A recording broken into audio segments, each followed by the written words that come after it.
First, let's look at the ICANN for business strategy. Here, you should be able to evaluate. Evaluate basically implies the use of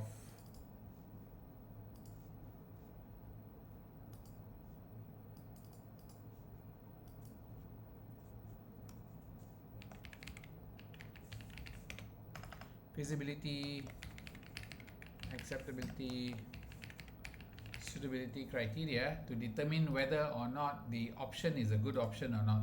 So here, basically, when you look at feasibility, acceptability, suitability, you do have to know about the company's ability, the company's stakeholders, and the company's strengths and weakness.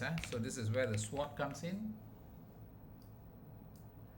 This is where SWOT comes in. Then you also have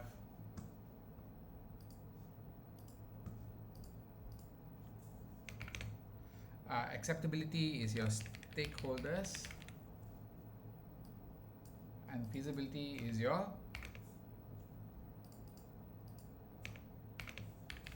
resources. Okay, so those are things that you have to remember, and you also can recommend strategic decisions in terms of digital and otherwise. So their decisions are basically what are the decisions, and keyword you must be able to recommend. And when you recommend decisions, remember you have to be able to justify.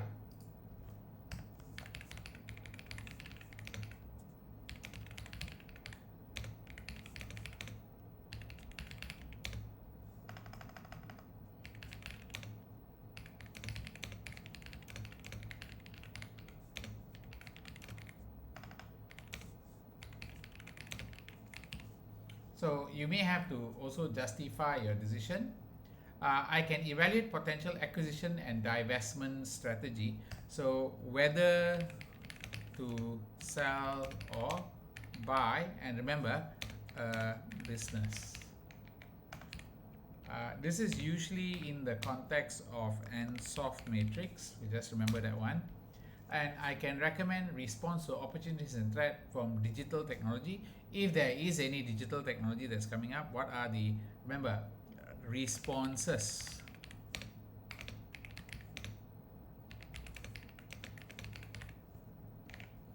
Okay, let's go to the next part. Okay, evaluate business ecosystem and business environment. Okay, I can select and apply suitable strategic tools. Okay, I can select and apply suitable strategic tools, meaning you can choose the right theory to kind of analyze the situation. Theory. Okay, this is what they're looking at. When they say strategic tool here, we're talking about Porter, 5 forces. Okay, you got the NSOF model, you got the business ecosystem approach. So those are tools that you must be able to select.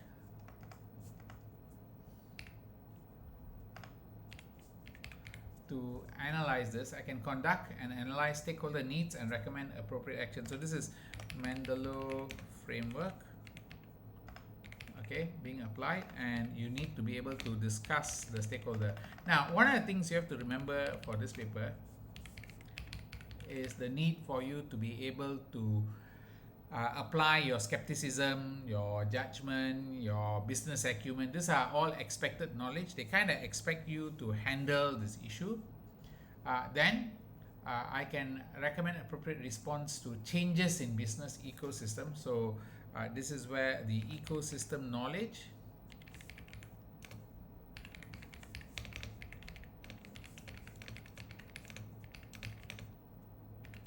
now also remember every time you have to think about something called commercial acumen, and skepticism and judgment must be shown. This idea is that the skills that they expect you to be fully aware of when you are doing a question. You can respond to changes, but you also must be aware of what are the issues to be alert about. Like commercial acumen is about you being aware of what the business can do, cannot do. You being skeptical is basically questioning what is happening and why do it. Then you got, I can recommend KPI to encourage sound strategic management. This is coming up with KPI, usually balance scorecard driven. Balance scorecard based KPI for the strategy development. Okay. Now, I can recommend responses to economic, political, currency risk. So you can talk about risk management. This is where risk management comes up, and what to do for each risk. Okay, so you got political, you got economical, and you got currency. And the examiner does talk about this one quite a bit. The next model or the next ICANN is recommend suitable source of finance. In this paper, remember the finance sources they are looking for is going to be, usually it's going to discuss about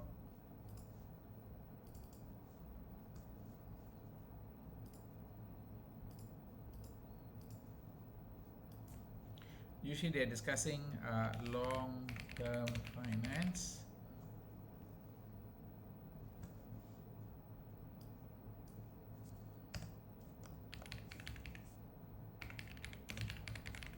So usually the exam question is about equity versus debt sources. Okay, which one can you use? Short-term finance very rare being discussed, but you may have to bring in, and then you got have something called medium-term finance. Okay, so you must think about which finance source you're using for the company.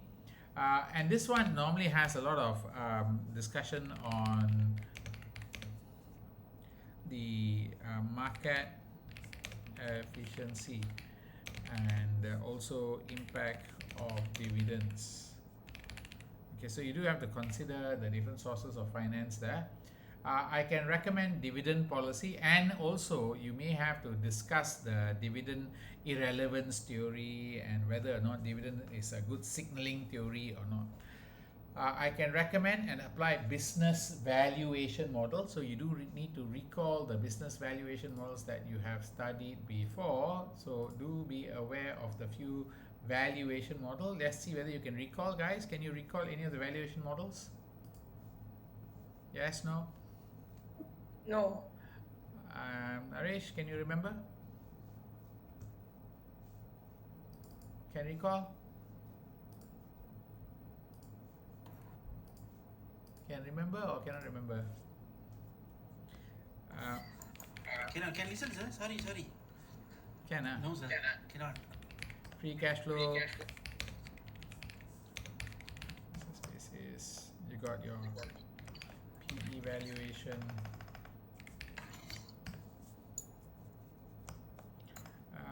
I hope you can remember some of this. Dividend valuation model. All right. These are some of the methods to value a company. So you do have to think about how to value the company, understand all the methods, and these are all technical methods. You must know each one by heart already. You must know how to do it already. Okay. The next one you got is evaluate and mitigate risk. Okay, I can evaluate risk and recommend, respond, and maintain a corporate risk register. So this evaluate risk basically means you should be able to talk about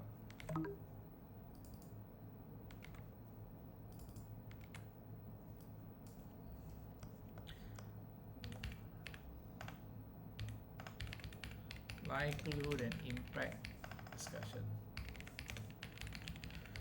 Okay, and you do need to know what is the risk register, what should be in the risk register, whether anything should be added in. I can identify ethical dilemma and recommend suitable responses. So when we say ethical dilemma here, what we are talking about is whether or not it is consistent with moral values, company values, and also the idea that how to solve ethical issues. Okay, what are the methods of solving ethical problems that comes up? Then you go evaluate, mitigate cyber risk. Every company got some level of cyber risk. You can recommend internal controls. I hope you still remember some of the internal control theories that we have. We call it Mr. Eric, and the word is Pam Soup. Okay, you have something called internal control systems and internal control activities. I can apply internal audit resources. Okay, you got resources to be applied. So what you can use your internal audit for. So here we are talking about the activities that the internal audit can do, such as VFM audit, then system review. Okay, maybe you can ask them to do a fraud investigation.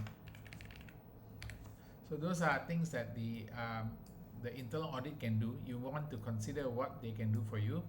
I can recommend appropriate controls and evaluate implication of compliance failure. So you need to know what are compliance areas and what are the failures that come along.